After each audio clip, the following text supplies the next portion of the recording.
Hello guys, एक बार फिर स्वागत है आप सभी का मेरे channel learn English with Krishna पर। दोस्तों, आज का ये वीडियो लेसन आप सभी के लिए बहुत ही इंपॉर्टेंट होने वाला है, क्योंकि आज हम सीखने वाले हैं मॉडल वर्ब्स। चाहे आप एक स्कूल स्टूडेंट हो या कंपटीशन एग्जाम्स की प्रिपरेशन कर रहे हो, इस टॉपिक को सीखे बिना इंग्लिश को सीखना नामुमकिन है। आज सारे मॉडल वर्ब्स यहां से सीख के जाओगे, वो भी गारंटी के साथ। लेकिन उसके लिए आपको वीडियो एंड तक देखना होगा। और अगर आप मेरे चैनल पर नए हैं तो चैनल को सब्सक्राइब जरूर कर लें, जिससे कि सभी न्यू वीडियोस की नोटिफिकेशन आपको टाइम पर मिल जाए। तो चलिए फटाफट से अपना आज का लेसन स्टार्ट करते हैं।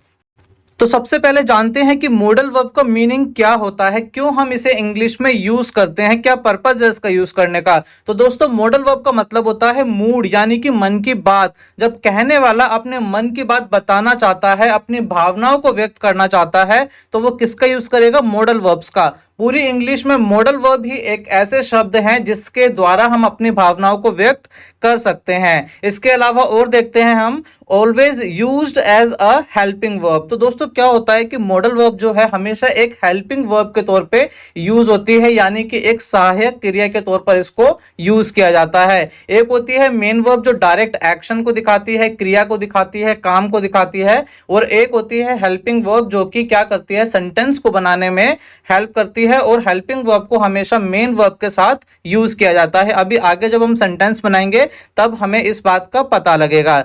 नेक्स्ट पॉइंट देखिए, use V1 after a modal verb. दोस्तों, हमेशा ध्यान रखना कि कभी भी जब हम मॉडल वर्ब्स बनाते हैं, मॉडल वर्ब्स का यूज करके सेंटेंस बनाते हैं, तो उसके बाद हमें हमेशा वर्ब की फर्स्ट फॉर्म का यूज करना है। कौन सी फॉर्म लगेगी? वर्ब की फर्स्ट फॉर्म का हमें यूज करना है। अगर आपने ये वीडियो नहीं देखी है वर्ब्स की, तो मैंने डिस्क्रिप्शन में लिंक दे दिया है और आई बटन पर क्लिक करके भी आप इसको देख सकते हैं। तो कौन सी फॉर्म लगेगी दोस्तों? वर्ब की फर्स्ट फॉर्म। अगला पॉइंट देखिए, modal verbs don't have any verb forms. जैसे कि डू है, डू की देखो क्या कहते हैं? पास्ट फॉर्म होती है डिड और थर्ड फॉर्म होती है डन। Do, did, done. इसी तरीके से बाय, बॉट, बोट, है ना। तो यहाँ पे क्या है? मेन वर्ब की क्या है? वर्ब फॉर्म्स होती है। लेकिन मॉडल वर्ब्स जो होते हैं उनकी कोई भी वर्ब फॉर्म नहीं होती। अगर हम कैन यूज कर रहे हैं तो कैन यूज होगा, कुड है तो कुड रहेगा, शुड है तो शुड रहेगा। चलिए अब इसके बाद हम देखते हैं कि मॉडल वर्ब्स का यूज क्यों किया जाता है और कहां पर किया जाता है। दोस्तों, मॉडल वर्ब्स का यूज हम करते हैं एबिलिटी बताने के लिए, यानी कि किसी की योग्यता बताने के लिए। पॉसिबिलिटी यानी कि संभावना व्यक्त करने के लिए। एडवाइस या सजेशन यानी कि सलाह देने के लिए मॉडल वर्ब्स का यूज किया जाता है। फोर्थ है विश, यानी कि इच्छा, किसी के डिजायर को बताने के लिए, किसी की मन की इच्छा को बताने के लिए हम इसका यूज करते हैं। फिफ्थ है परमिशन, यानी कि आज्ञा के लिए, या वो फॉर्मल परमिशन हो या वो इनफॉर्मल परमिशन हो, परमिशन लेने और देने के लिए भी मॉडल वर्ब्स का यूज किया जाता है। और इसी के साथ हम नेसेसिटी, ऑब्लिगेशन यानी कि जरूरत या कर्तव्य को दिखाने के लिए भी मॉडल वर्ब्स का यूज करते हैं। तो चलिए अपना आज का पहला मॉडल वर्ब देखते हैं।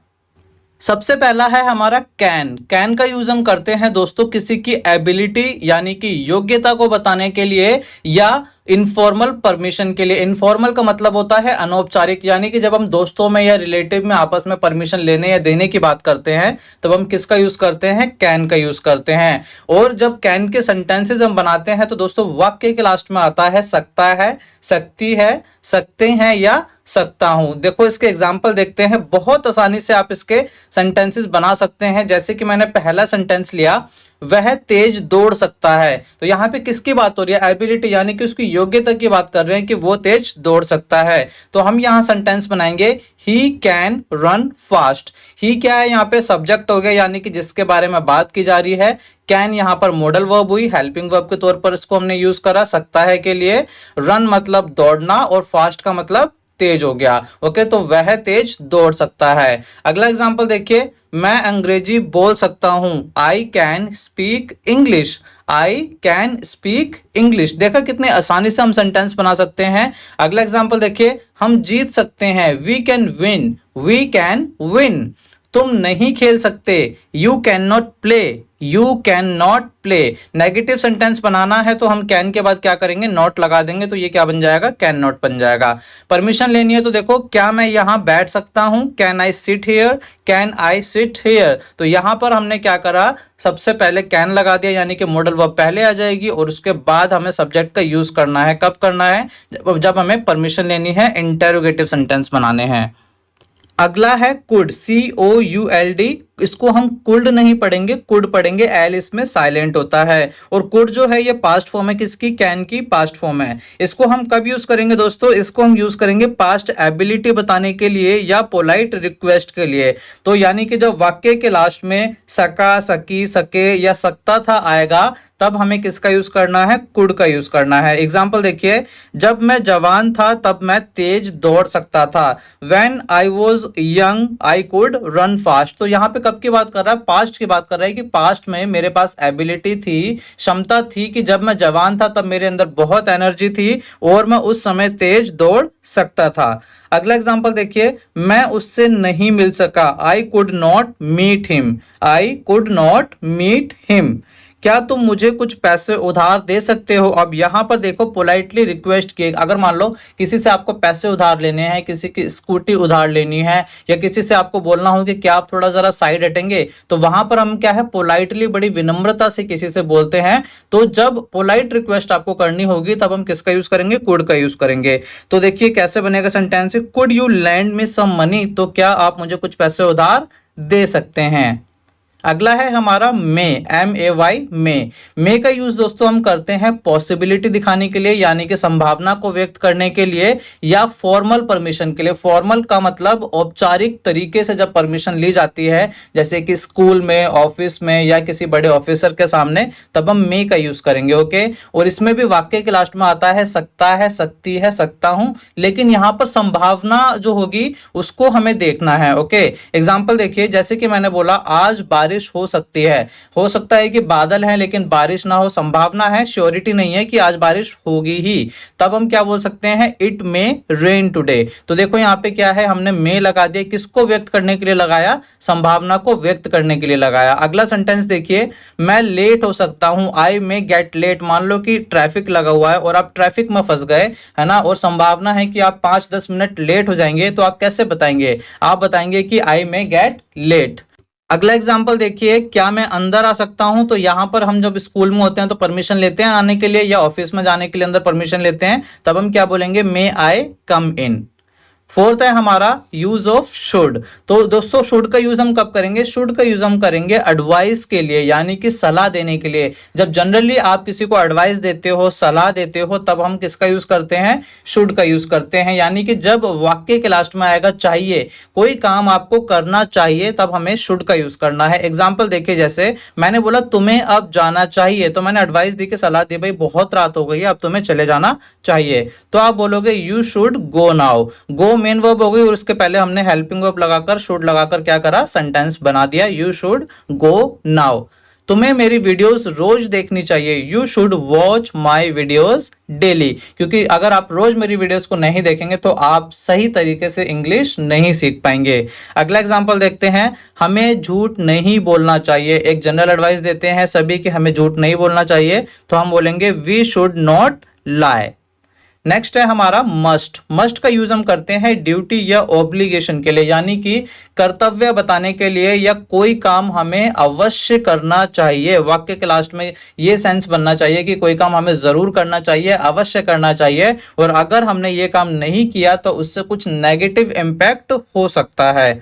एग्जाम्पल देखते हैं इसका, तुम्हें वहां जरूर जाना चाहिए, you must go there, you must go there. हमें ट्रैफिक नियमों का पालन अवश्य करना चाहिए, we must follow the traffic rules, we must follow the traffic rules. मुझे रोज अभ्यास जरूर करना चाहिए, आई मस्ट प्रैक्टिस डेली। तो अगर आप इंग्लिश सीख रहे हो और आप डेली प्रैक्टिस नहीं करते तो इंप्रूवमेंट बहुत ही स्लो होगी। तो हमें क्या करना है, डेली प्रैक्टिस करनी है, बोलकर प्रैक्टिस करनी है, लिखकर प्रैक्टिस करनी है, हर तरीके से प्रैक्टिस करनी है। नेक्स्ट है हमारा ought to। दोस्तों ought to का यूज बहुत ही सिंपल है, इसको हम यूज करते हैं मोरल ऑब्लिगेशन यानी ड्यूटी को बताने के लिए। जब हम नैतिकता की बात करेंगे कि भाई हमारी नैतिक ड्यूटी है, नैतिक कर्तव्य बनता है हमारा करने का। जैसे कि मैंने बोला कि हमें अपने बड़ों का आदर करना चाहिए, तो हमारा क्या है, एक नैतिक कर्तव्य है कि भाई बड़े हैं तो हमारा सम्मान करना क्या है, उनका कर्तव्य बनता है। ठीक है, तो हम क्या बोलेंगे, we ought to respect our elders, we ought to respect our elders। इसी तरीके से दूसरा एग्जांपल देखिए, हमें अपने देश का सम्मान करना चाहिए, we ought to respect our country। अगला है हमारा यूज ऑफ वुड। वुड का यूज दोस्तों अलग अलग तरीके से किया जाता है। पहला यूज देखते हैं इसका।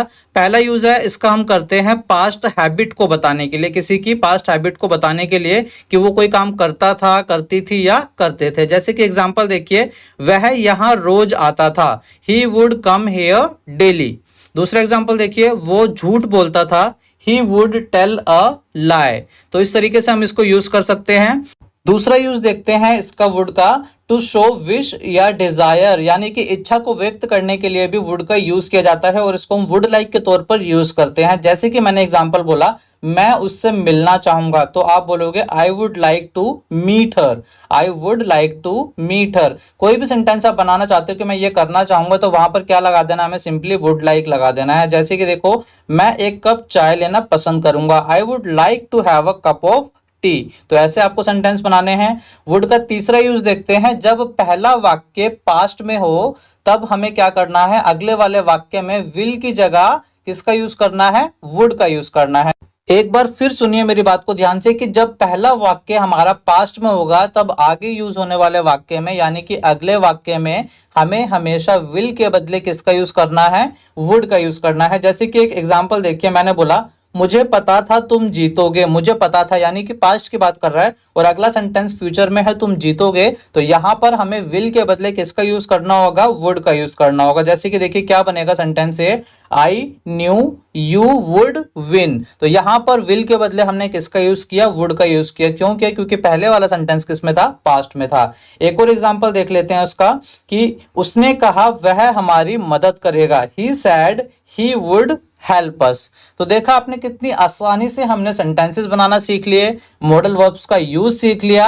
तो अगर आपको ये वीडियो पसंद आई है तो वीडियो को लाइक एंड शेयर करना ना भूलें दोस्तों। इसमें से सबसे अच्छी मॉडल वर्ब आपको कौन सी लगी, उसको यूज करके सेंटेंस बनाएं और कमेंट बॉक्स में भी आप लिख सकते हैं। और अगर आप मेरे चैनल पर नए हैं तो चैनल को सब्सक्राइब जरूर कर लें, जिससे कि सभी न्यू वीडियोस की नोटिफिकेशन आपको टाइम पर मिले। चलिए मिलते हैं आपसे अगले वीडियो में एक नए लेसन के साथ।